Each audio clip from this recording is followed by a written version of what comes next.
one of the major things we focus on is how to make a space comfortable without introducing too many heavy, high energy intensive measures. What is very important with sustainability is what is appropriate. You can see how the built and unbuilt interacts with itself with each other, and how they merge with each other. Entire structure is built by the local tribal community. We have also ensured that along with sustainability, the basic luxuries are not compromised.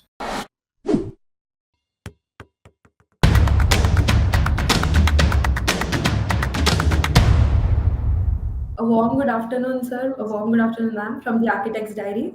And I'm Simran Khare, co-editor at the Architect's Diary. Today, we have with us Shreya and Prashant, the founders of Blurring Boundaries.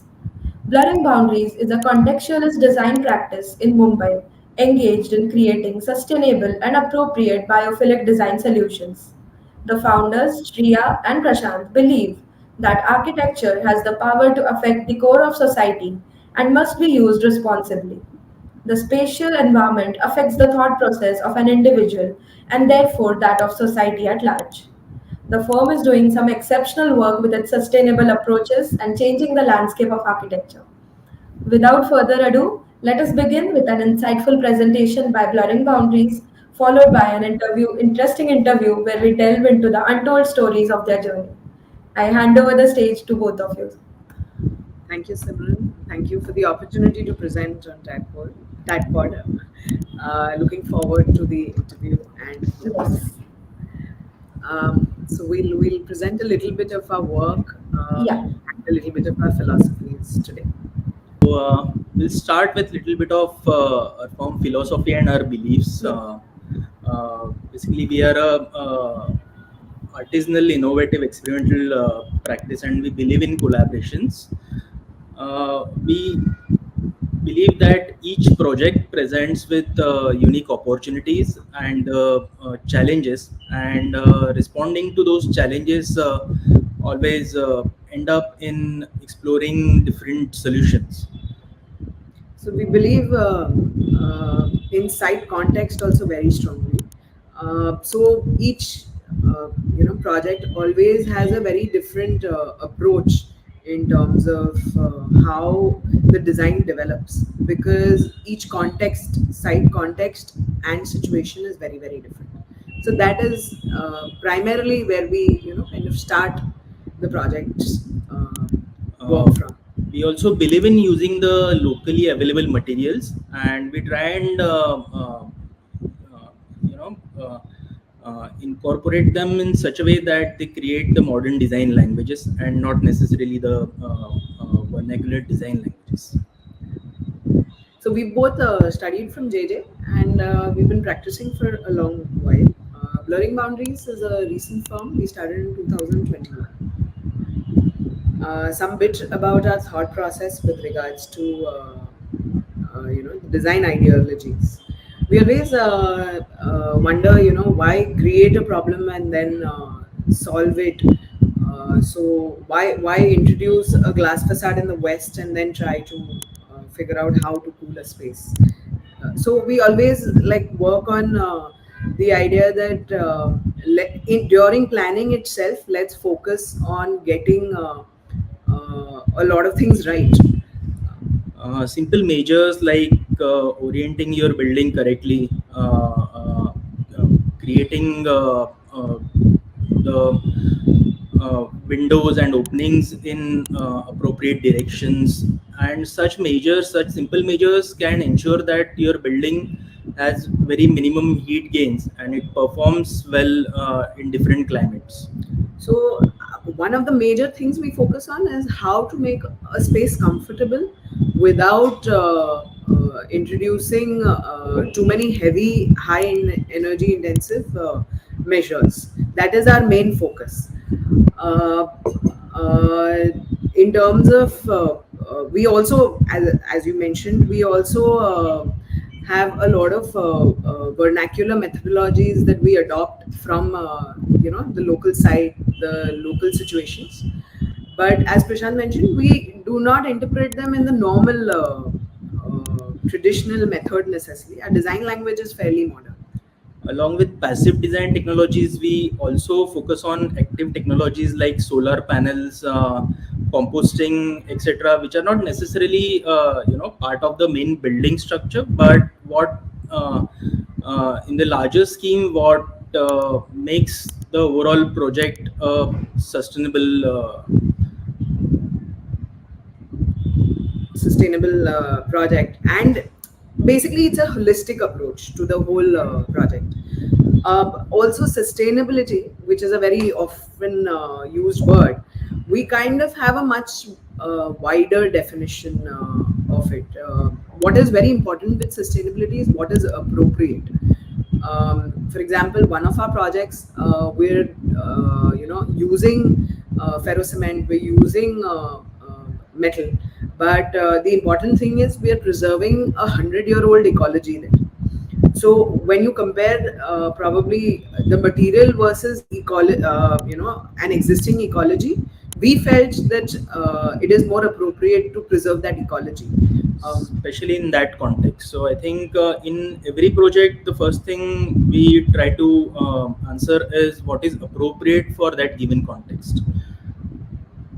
So yeah, some of these are very basic design strategies which we adopt in spite of so many years in the practice. We still kind of try and adopt these passive design strategies. How we orient the building, what is the thermal massing in which direction, the natural light should be sufficient that you do not have to switch on light during the day. So these are very simple, basic measures which probably need to be, incorporated from first year of architectural college. But we find that that is not always the case. And this is something that we try and incorporate in all of our projects, irrespective of the scale or the location or the requirements of the project. And this is something we also work towards educating the client for. It makes a lot of difference when the client is educated about these simple measures. Some of the technology materials that we work with, we're working with rammed earth, cob, CSEB, wood, bamboo. In general, in terms of materials, as we mentioned, we prefer to work with the locally available materials, and in parts of the India, we easily get cob, we easily get stones, we easily get bricks. So we prefer to work with these. So we don't necessarily stick to a single material, but yeah, I mean, we have been kind of working and experimenting with a lot of these materials, and we don't necessarily use them in the typical method as well. We do a lot of organic designing, and how we incorporate these into that without while still being cost effective is something that we kind of work towards. Along with selection of the material, it's also important how you use it. Like simple material like brick, but when you make a wall out of trap bond, it saves on materials and it also performs better thermally. And the list goes on with different kind of materials. You can make arches with the bricks.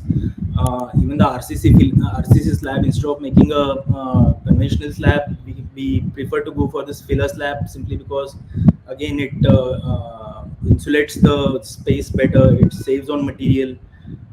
We also try and use recycled materials, recycled and uplifted materials, waste materials in the project. And so basically any project is kind of divided into three aspects of sustainability. One is the design itself. So passive design technology is while designing the project. The other is materials, and the third is technologies, construction technology. So we always focus on these three aspects, along with, of course, the user experience for the project. And then active sustainable technologies. So again, as we said, we try and work towards a holistic approach, and not ignore these aspects, which are kind of the basics of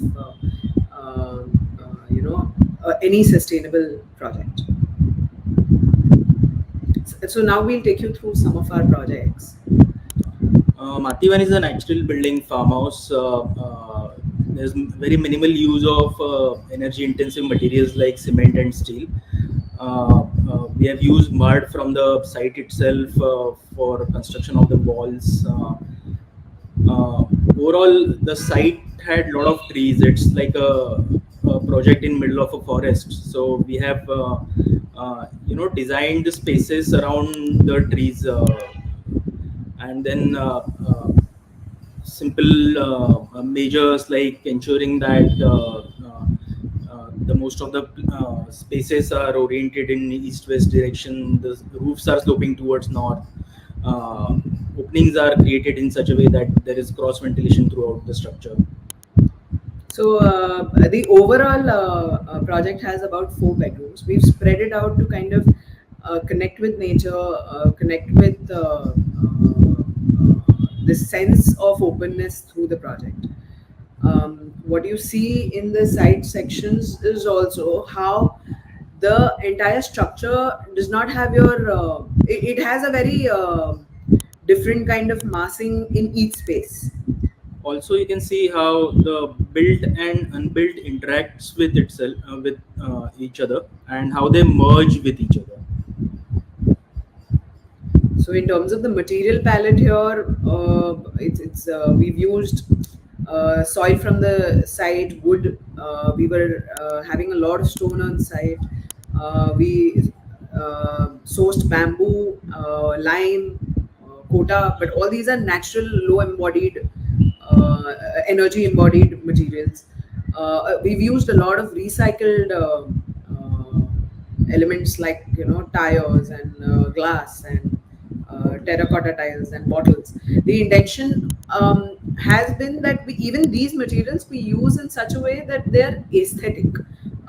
It's the you know it all has to fit into an interesting pattern, an aesthetic, and that is when the value is enhanced. So while doing a natural building and focusing on the sustainable aspects of the building, we at the same time we ensure that the overall space provides a very unique experience of staying in, which is about thermal comfort, which is about being connected to the surroundings all the time, which is also about the kind of experience that it gives in terms of the height and the proportions and overall form of the structure. And again, what is important is we experiment a little bit for sure on site. For example, we've used a lot of built-in furniture here with bamboo crate. Now sometimes those experiments are not necessarily always successful, but it is part of this entire journey of sustainability. In this particular project, we've also introduced this cooling system. So we didn't want to introduce air conditioning if possible, because mud, as it is a very thermal insulative material, and it had a huge thermal mass. So we expected that overall, as it is, it would be comfortable. And then we've introduced this cooling system where we take in air through exhaust fans, cooled air through the exhaust fan, and throw it into the rooms. We have also incorporated solar panels, biodigestor system for solid waste. Also, we were keen on using local laborers for the overall construction. So entire structure is built by the local tribal community. So here, in this particular project, we also wanted to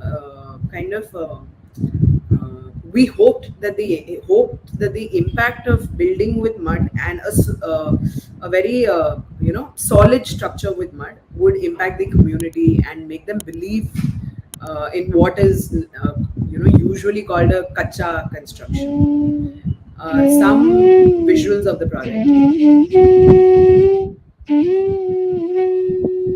This is the living space. As you can see, everything is connected to courtyards, to the external area. Light, shadow is all part part of the space. Green plaster is a fantastic material. You can play with different colors and textures using it.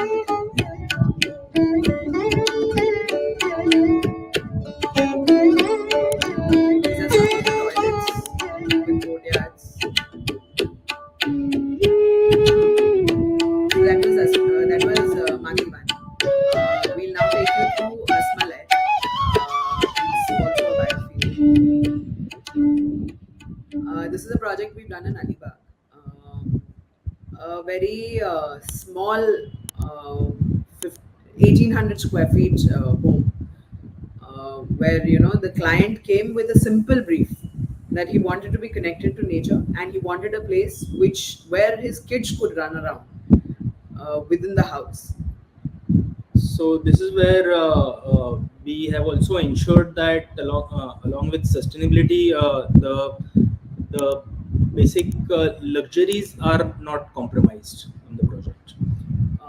So there are 5 mango trees on site, and the entire planning is done around them.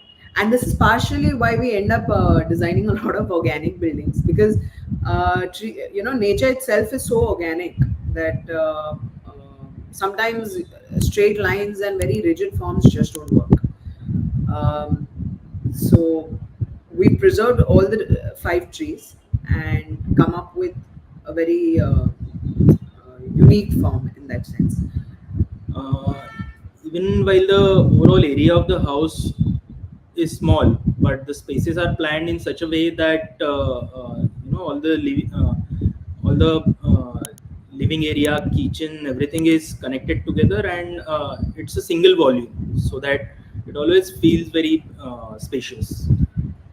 We often present to the client in this manner, where we either make a study model or a 3D model, and then you can see that the initial concept and the final finished project kind of flows from the original idea.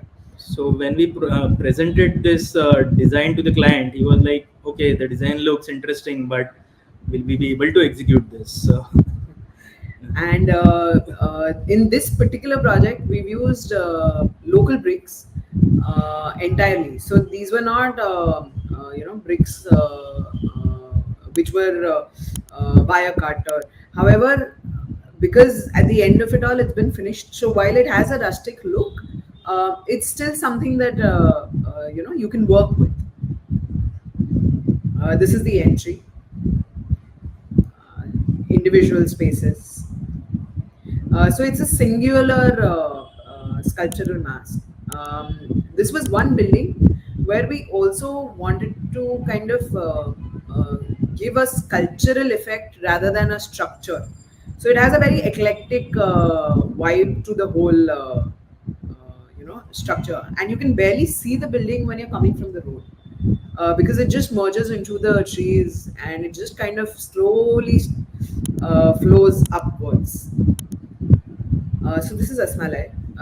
Now that said, we don't always again work with only brick and only mud. natural or vernacular materials. Uh, as we said, it's dependent on the site requirements. So this project is in Uttarakhand. The site is very uh,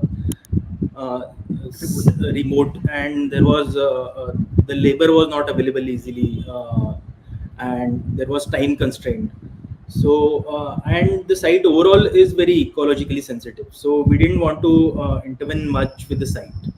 So in that context, we came up with a prefabricated structure. Most parts of the structure are built not on site, but they are transported to the site and just installed and assembled there. So, I mean, it's a completely different approach compared to the first 2 projects, but it is part of sustainability in terms of the context. Sometimes you have to cater to the because you couldn't have people on site again and again to repair anything. So the client wanted something very, very maintenance free. Um, This is one of our first projects, Brick House. Again, use of very simple local earthy materials. The important things here was more than the materials, how the materials are used and how the overall space is planned. So this was part of when blurring boundaries wasn't in existence. So some of the this was a very challenging project because at this point uh, we had very little experience, um, and it was a challenge in terms of a lot of research, a lot of um, the kind of work we developed within this project uh, was entirely new even to us. This was another project we did after. So what we realized was that a lot of people, while appreciating this project, were also skeptical about doing the same thing for their home. And then after we used a lot of these technologies but made a slightly more conventional home, I think a lot of people were able to relate a lot more to this structure, which also taught us a lot about you know people sensibilities. This again is a home we are doing currently. It is under construction. So we are using sustainable materials and technologies, but in a very modern and minimal way of design, which is very different from the previous projects that you've seen. It is a very traditional. We're using a lot of traditional ways of building also, but we just kind of tweaked it a little to make it a more modern building. Uh, this is a project which is under construction in Kerala. It's a spa for a resort. So again, very organic design language. You can see the walkthrough of the project.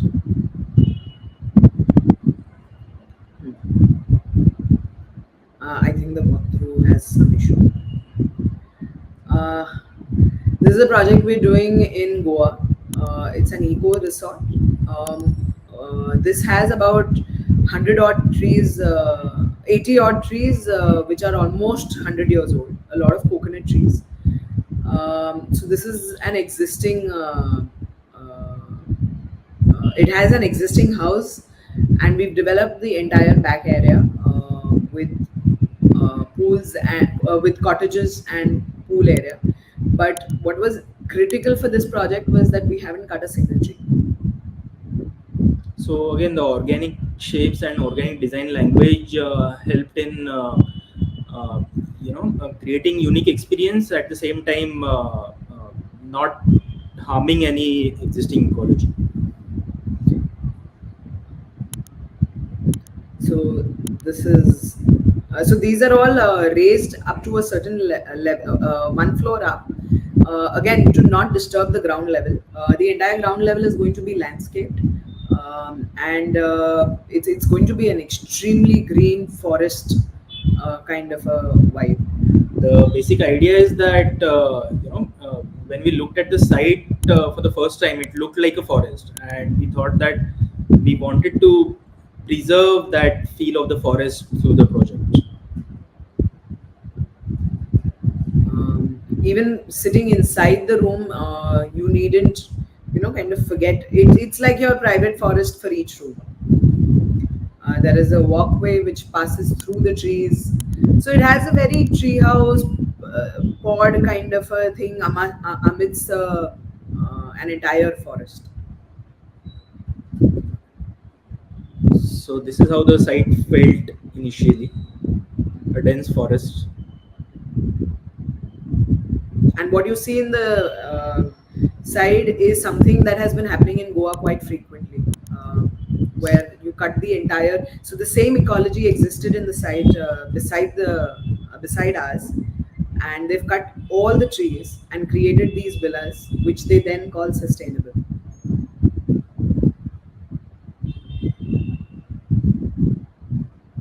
We expect that over time, copper will just merge into the trees and become part of the forest. So this is how it feels while walking on the elevated walkway. This is, of course, under construction. So this is how an under construction site would look for young kids, young architects.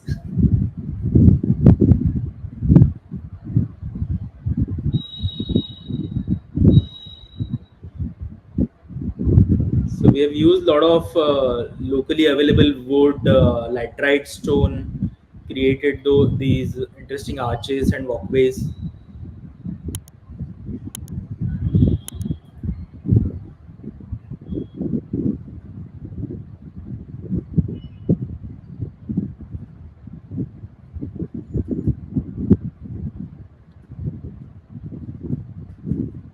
A glimpse through the internal view.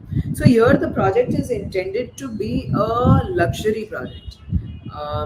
However, we are saying that luxury and sustainability and ecology needn't be exclusive to each other. This is part of the toilet. A lot of experiments on site.